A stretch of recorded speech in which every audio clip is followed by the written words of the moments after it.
हमारे युवराज सिद्धार्थ जितने शांत, उनका पुत्र उतना ही नटखटा चंचल। देखो ना, कब से खिलाने की कोशिश कर रही हूँ, पर यह है कि खाता ही नहीं। युवराज राहुल, क्या बात है? आज छोटा युवराज अपने दादी माँ के हाथ से खाना खा रहे। लौशिका, युवराज राहुल को लेकर बाहर जाओ।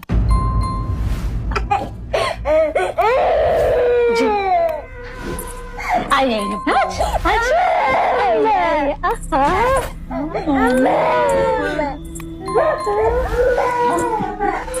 ऐसा क्या हो गया कि बच्चे के मुंह से निवाला छुड़ा दिया? महादेवी, विभावरी आपसे कुछ कहना चाह रही है।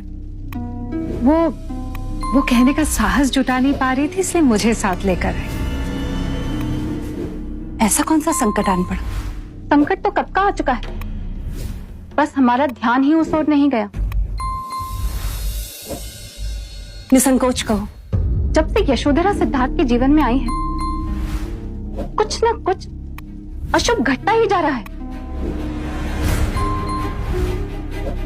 जब से सिद्धार्थ यशोधरा के स्नेह बंधन में बंधा है,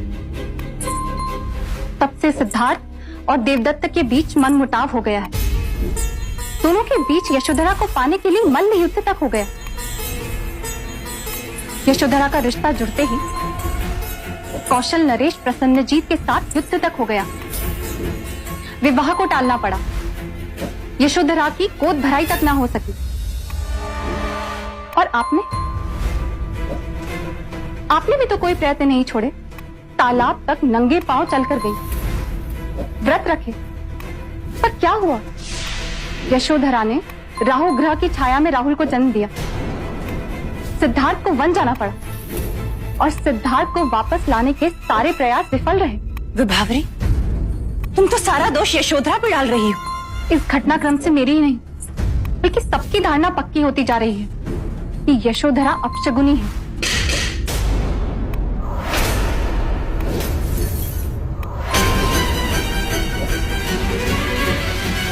यशो, यशो!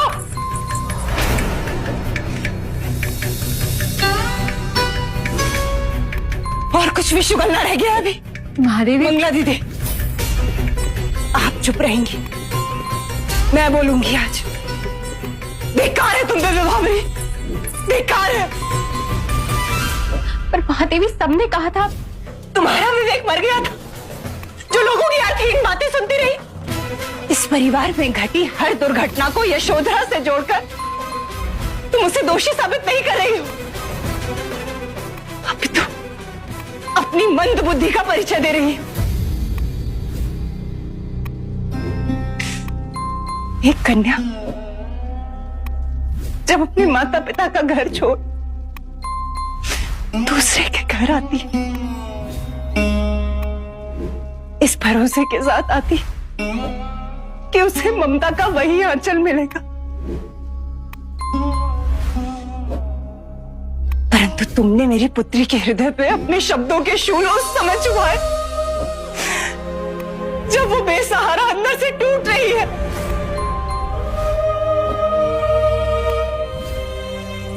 असित मुनि ने जब सिद्धार्थ के लिए भविष्यवाणी की, यशो का तो तब जन्म भी नहीं हुआ था। मेरे पुत्र के साथ वही हुआ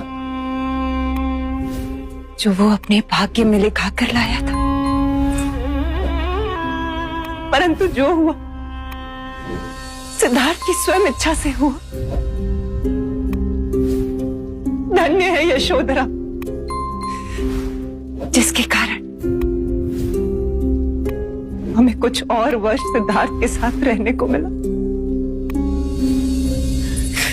दीदी, ऐसी धारणा पूरे राजमहल में बनती जा रही है। मैंने तो केवल आपके सामने बात रखी है। दीदी,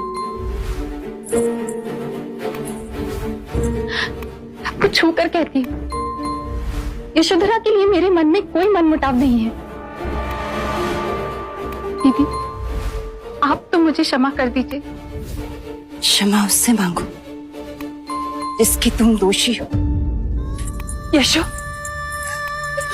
यशो,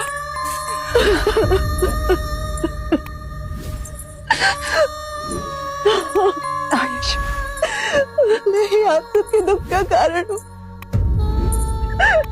नहीं, अब शग्नी हो जिसके कारण ये घटना घटी। मैं देवता चली जाऊंगी माँ। नहीं यशो, ना,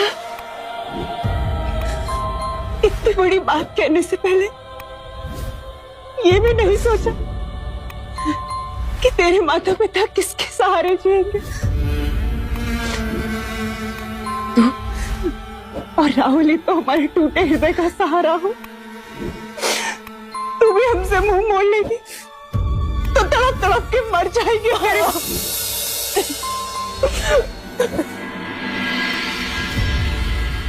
आग लगे मेरे मुंह को जिससे ऐसी बात निकली। तू अपशगुनी नहीं, अपशगुनी तो वो है जो ऐसी व्यर्थ बातें करते हैं। तेरी छोटी काकी तुझसे क्षमा मांगने आई।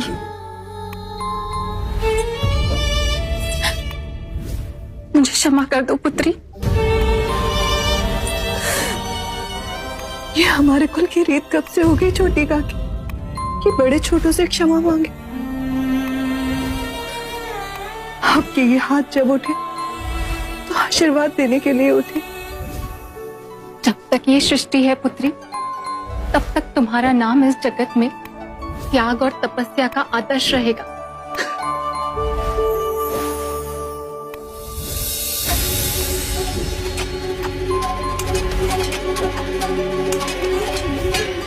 भाइयों, एक बार फिर से सोच लो, रोहिणी नदी के पानी का बहाव अपनी ओर करने से हमारे और कपिल वस्तु के बीच बहुत मनमुटाव हो जाएगा।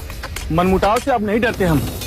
जब हमारी राजकुमारी यशोधरा को युवराज की धार छोड़कर चले गए तब क्या कसर बची है। बिल्कुल सत्य कह रहे हो भाई।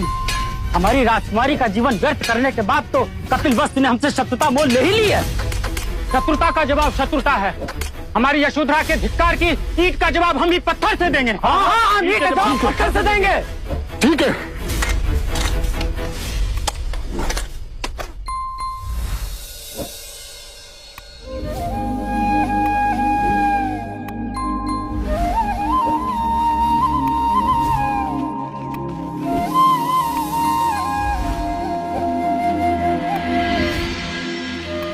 पालकी रोको। सिद्धार्थ, युवराज सिद्धार्थ, सिद्धार्थ।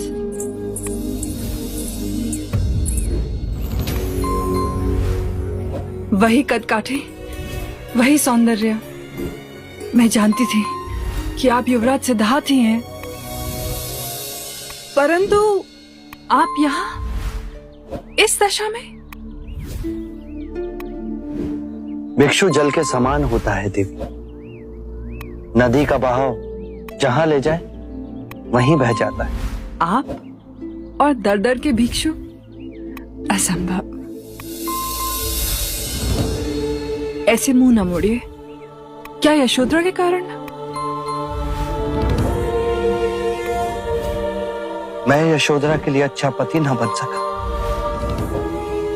अपने माता पिता के लिए अच्छा पुत्र ना बन सका। पूर्ण दोष मेरा ही है। तो वैराग्य क्यों? सारा ऐश्वर्य छोड़। धनी हो या निर्धन, हर जीव के मन में मृत्यु के समीप विचार आते हैं कि हम कौन हैं, कहां से आते हैं और मृत्यु के पश्चात हम कहां जाते हैं। अब इसका उत्तर पाना मेरे लिए इस जीवन से भी अधिक महत्वपूर्ण हो गया है। आपसे निवेदन है, आप मेरे साथ मगध चलिए। महाराज बिंबिसार ने मुझे वहाँ एक महल दिया है। वहाँ साधना में आपको कोई बाधा न होगी और मुझे आपका सानिध्य भी मिल जाएगा। क्यों आप दूसरी बार मुझे ठुकरा रहे हैं? मैं वैशाली की नगर वधू, जिसके सामने बड़े बड़े महारथियों ने शीश झुका दिए, आपसे भीख मांग रही है। मेरे भिक्षा पात्र को यूं खाली ना छोड़े। मैं ना चल सकूंगा। तुम्हें मेरा सानिध्य नहीं, मुझे वशीभूत करना है। मैं वो हूं जिस पर सब मरते हैं, पर जब से आपको देखा और यशोधरा के प्रति आपका प्रेम, तब से मैं ईर्ष्या की आग में जलती रही हूं। आंख बंद करूं तब भी आपका सौम्य रूप मेरे मन में गूंजन करता है। धन एक नशा है, रूप भी एक नशा है। दोनों सर चढ़ते हैं, जब उतर जाता है तो हम स्वयं को एक गहरी खाई में पाते हैं। मैं आम्रपाली हूं। आम्र के कोमल पालव से तुम्हारा नाम पड़ा, जिसके नीचे तुम पाई गई थी। मैं आपको अपनी स्वर्ण कक्षिका में आमंत्रित कर रही हूं, जहां बड़े बड़े आने को तरसते हैं। जिसे मैं चाहूं वही आ सकता है। मैं उसकी शासक हूं। शासक या बंदी?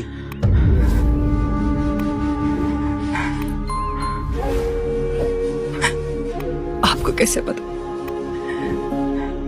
कि इस सुंदर शरीर के अंदर इतनी पीड़ा है? बिना जाने आपने मेरे दुख को पहचान लिया। मेरी मुक्ति का मार्ग आपका सानिध्य ही है।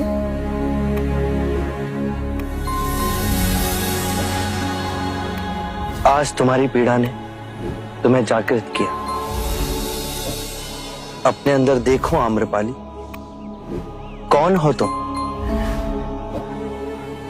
ध्यान धरो, तुम वो नहीं जो जग तुम्हें समझता है। तुम आज भी उस आम्र के कोमल हरे पत्ते के समान, जिससे तुम्हारा नाम पड़ा।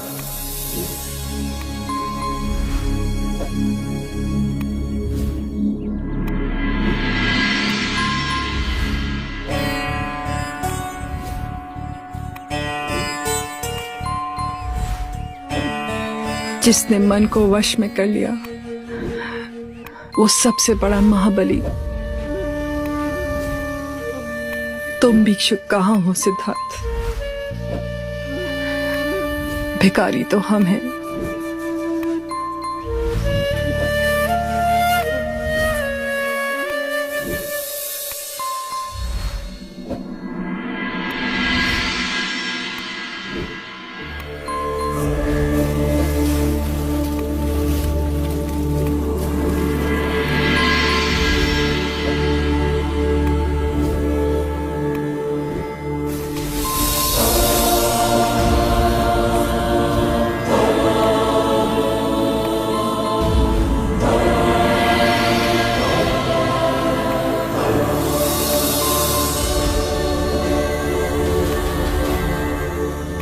क्षण कब दिन बने, ऋतुएं कब बदल गई, वर्षा कब आई कब गई।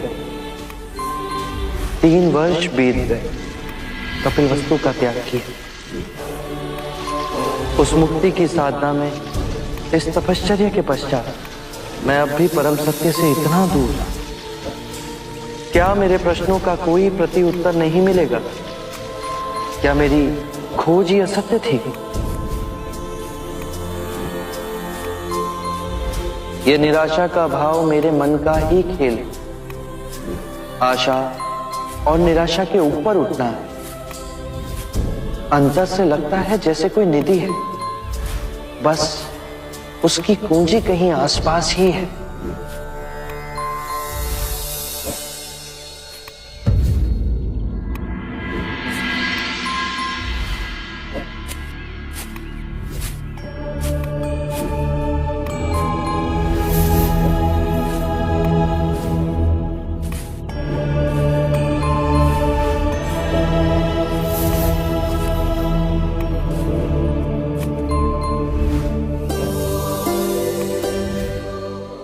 तुम्हारी जिज्ञासा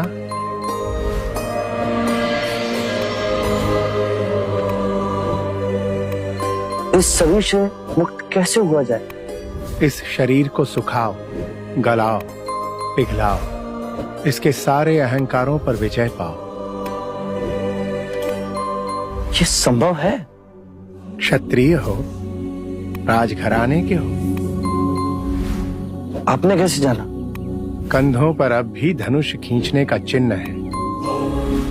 हमारे परम गुरु भी तुम्हारी तरह राजकुल में जन्मे हैं। 30 साल की आयु में उनमें वैराग्य जागा। उनका सांसारिक नाम वर्धमान था, पर अपनी साधना और तपस्या से वे महावीर कहलाए।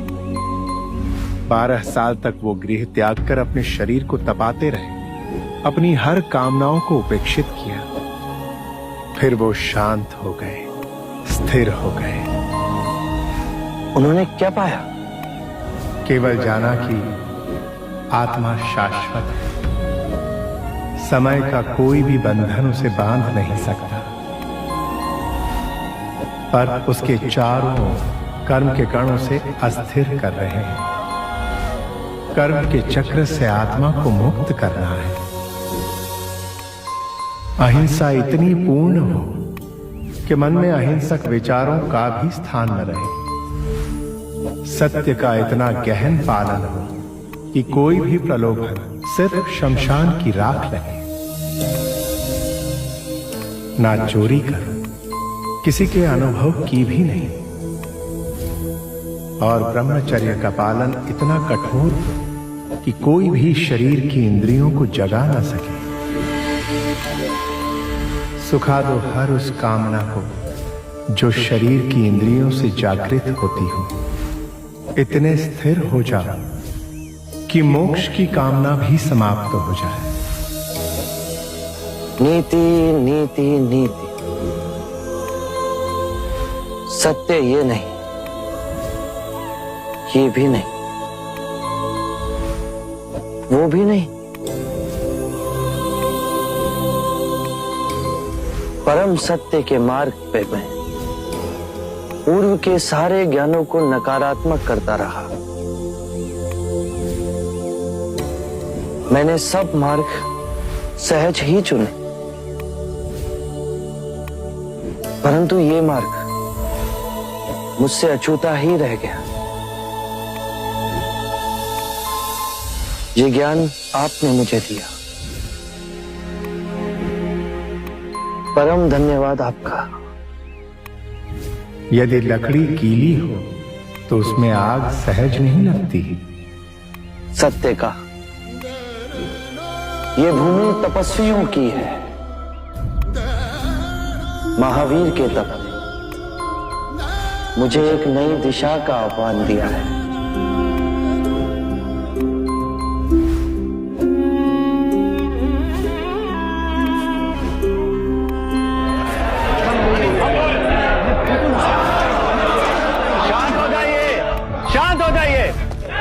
यदि इस प्रकार सब एक साथ बोलेंगे तो कुछ समझ में नहीं आएगा।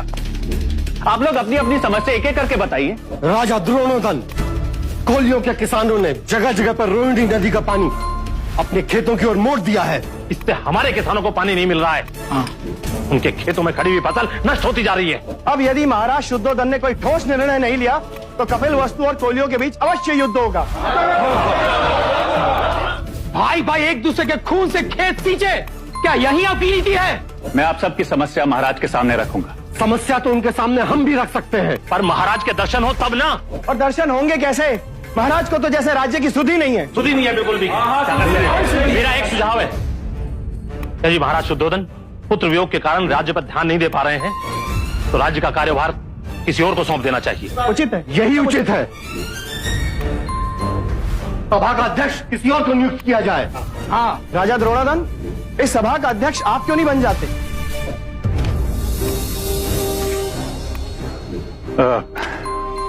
ये उचित ना होगा, परंतु आप सब धैर्य रखें। मैं महाराज से बात करूंगा और यदि उन्होंने अपनी स्वीकृति दे दी तो अगली शाख की सभा में हम नया अध्यक्ष चुन लेंगे। हाँ ये भी ठीक है। राहुल अरे कहाँ गए? मैं नहीं छोड़ूंगा। ये पकड़ लिया।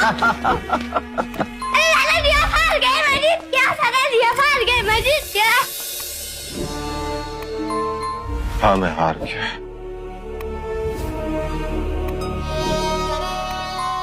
मैं हार गया।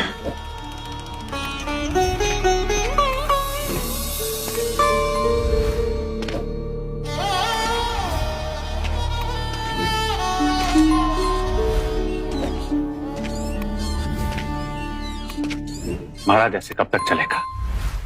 आज सभा में रोहिणी नदी को लेकर बहुत बड़ा विवाद हुआ। कोलिया के किसानों ने पानी का भाव अपनी ओर मोड़ दिया। कहीं युद्ध छिड़ गया तो? नहीं, ऐसा कुछ नहीं होगा। परंतु महाराज, शाक्य राजाओं को कौन समझाए?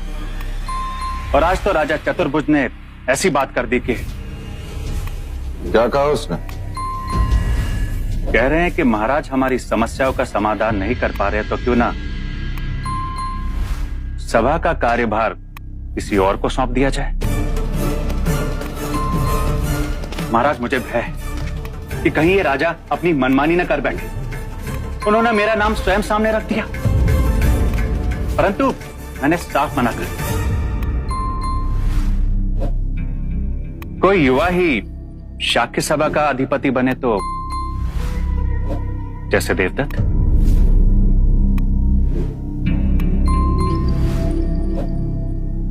मैं तुम्हारे प्रस्ताव पर विचार करूंगा। जी भाई महाराज।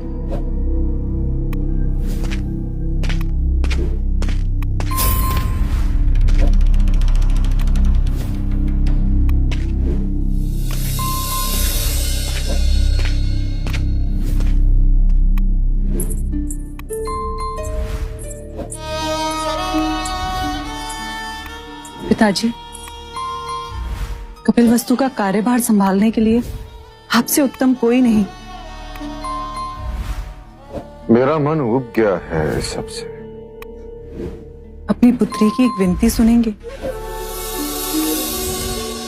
इन्हें याद कर निष्क्रिय होने से अच्छा है कि हम उन्हें सच्चे मन से याद कर उनके विचारों जैसा कार्य करें।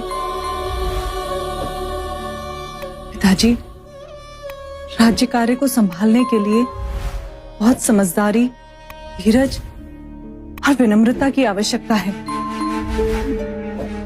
जो मेरे सिद्धार्थ में थी। पर देवदत्त इनके विपरीत अधीर है, अहंकारी हैं। यदि वो अध्यक्ष बना दिए गए तो रोहिणी नदी की समस्या को सुलझाने की जगह और उलझा देंगे, उनमें युद्ध करवा देंगे।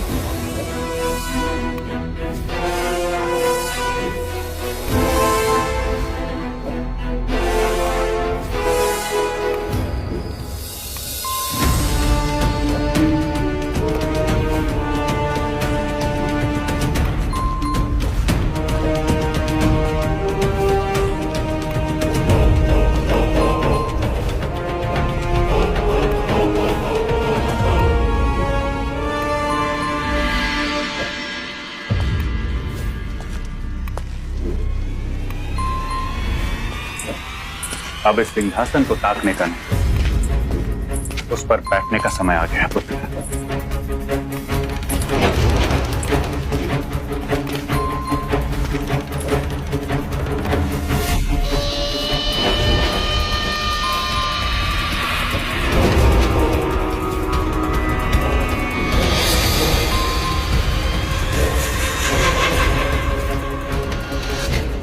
कल मैं तुम्हें शाक्य सभा के अध्यक्ष के रूप में नियुक्त करने जा रहा हूं। अगला कदम शाक्य देश के महाराज का है और ये सिंहासन तुम्हारा।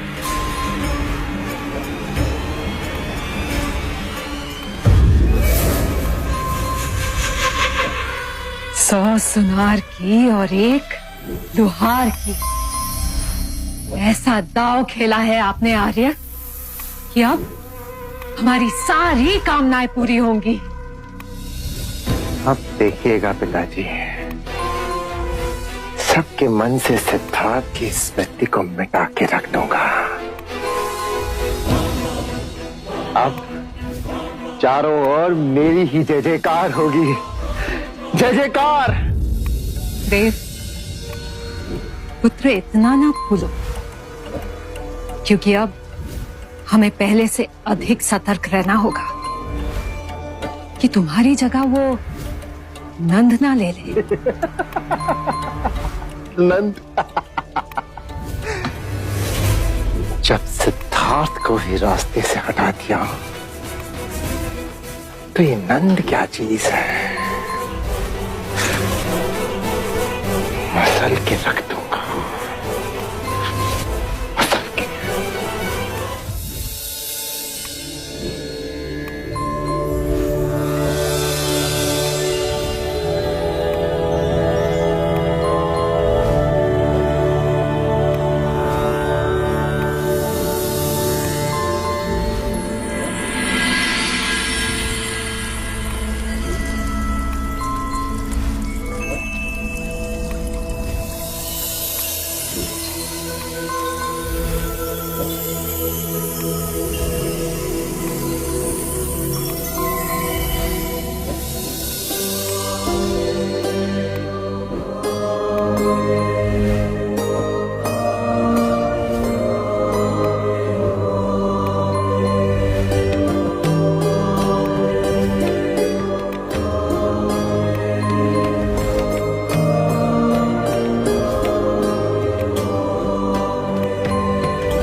आप कोई देव है?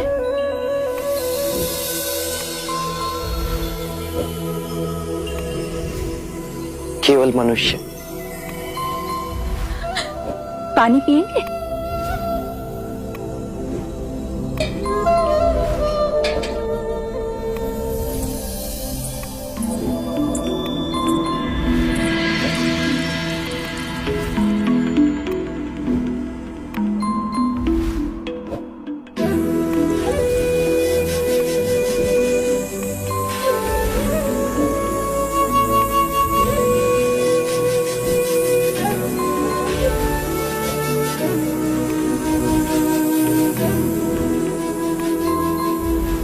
और नहीं पिएंगे? और नहीं। 2 क्षण यहीं रुकिए।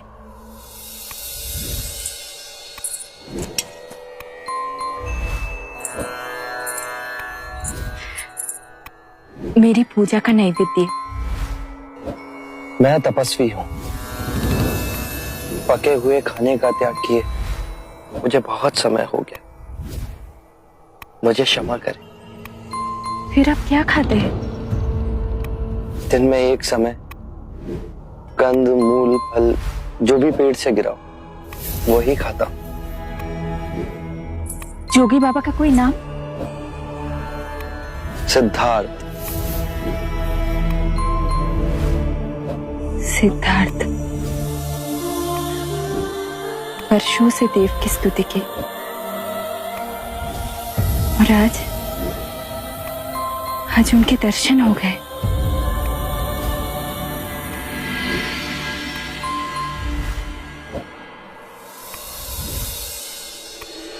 शाक्य सभा के आदरणीय सदस्यों, जब तक महाराज शुद्धोदन कार्यभार संभाल नहीं लेते तब तक रोहिणी नदी से उठे विवाद को सुलझाने के लिए मैं नए अध्यक्ष का चुनाव का प्रस्ताव आप सबके समक्ष रखता हूं। उचित निर्णय है ये। अवश्य हम इसे पारित करते हैं।